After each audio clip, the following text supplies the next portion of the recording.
Order! Order! You are an incorrigible delinquent at times.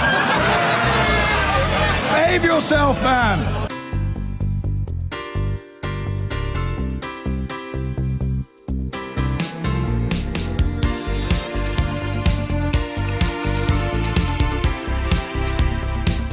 Public attitudes in Germany towards the 1.1 million migrants who arrived in the country in 2015 have changed since the start of the year. The men suspected of attacking women in Cologne on New Year's Eve were almost exclusively from a migrant background, mainly North African and Arab, according to officials. So what does this mean for Germany's open door policy on refugees? Ellie has been having a look.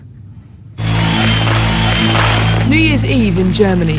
What happened in cities like Hamburg and Cologne has since been well documented. Here, nearly 500 women allege they were sexually assaulted. The perpetrators said to be of North African and Arabic origin. Und dann plötzlich fingen die Männer uns herum an, uns anzufassen, haben uns am Po gefasst, sind in Schritt gegangen, haben uns überall angefasst. Despite numerous complaints to the police, the authorities and the media were slow to report what had happened. When the news did come out days later, there were protests. With a background of record numbers of refugees and migrants arriving in Germany, Angela Merkel, they said, must do something. Die Grundlagen unseres kulturellen Zusammenlebens in Deutschland. For her part, the Chancellor insisted Germany would do more to make clear to migrants what was and was not culturally acceptable. And she proposed changes to make it easier to deport asylum seekers who commit crimes. But she's not calmed all fears nor silenced her critics. A day after those comments, scuffles between pro and anti-immigration groups broke out in Cologne. There's no doubt what happened in Germany will colour a much wider debate on migration across Europe. What you can't do is take away from ordinary folk out there scenes such as Cologne and saying to themselves, in 3 years' time, all these people will have EU passports and will be able to come to Britain. So far, one asylum seeker has been arrested over alleged sexual offences in Cologne on New Year's Eve. Whatever the legal outcome here, a wider question of integration and culture has been posed, and so far, not answered. Well, we're joined now by Raheem Kassam from the right-wing news website Breitbart London. Welcome back to The Daily Politics. Does the reporting of negative incidents reportedly involving migrants, like the ones in Cologne, does that have an impact on the view and perception of migrants and refugees here in the UK?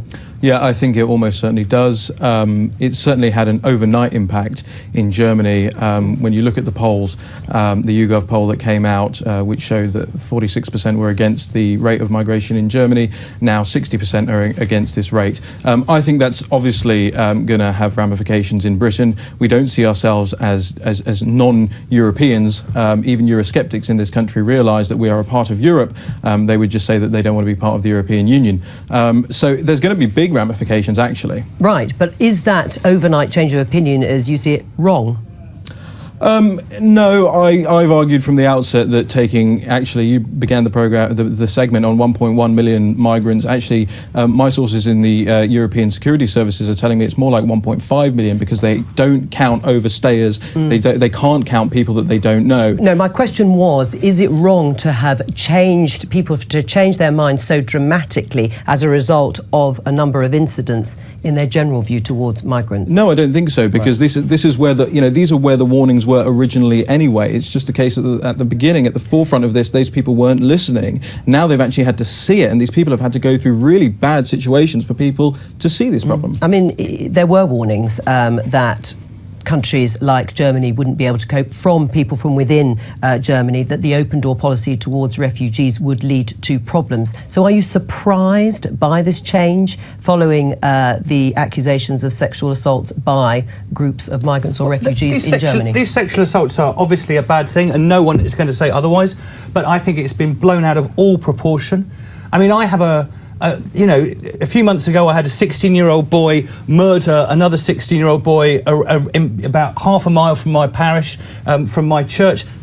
Doesn't even make the national press. But this sort of thing suddenly becomes a way of of focusing all our anxieties and so forth.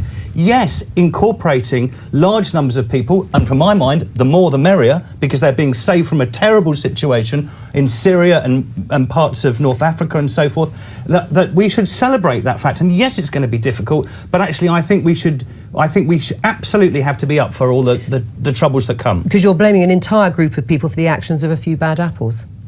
I don't think anybody's trying to claim that every migrant going into Europe is going to start raping people. I mean, you had the Charlie Hebdo cover showing that, you know, the 3-year-old boy, Alan Kurdi, who died trying to make it over to Europe, would grow up to become, in their words, a bum groper. But it's a satirical magazine. They do that provocation intentionally. They do it to show how ridiculous something like that is. They're not actually saying that. And nobody's saying that all these migrants are going to come up and be rapists or sexual assaulters or robbers. But what we're saying is we don't know who the people coming into Europe are. There are criminals amongst the migrants. There are terrorists amongst the migrants. We've seen that. We know that to be a fact now. That is And we true. have homegrown. We have as many Absolutely. more And if you're not homegrown, going to and we have have any as many. arguments from me. We have as many people who are born and bred in this country who are rapists, who are criminals, who are. And why is it that we are demonising So why import more? a particular?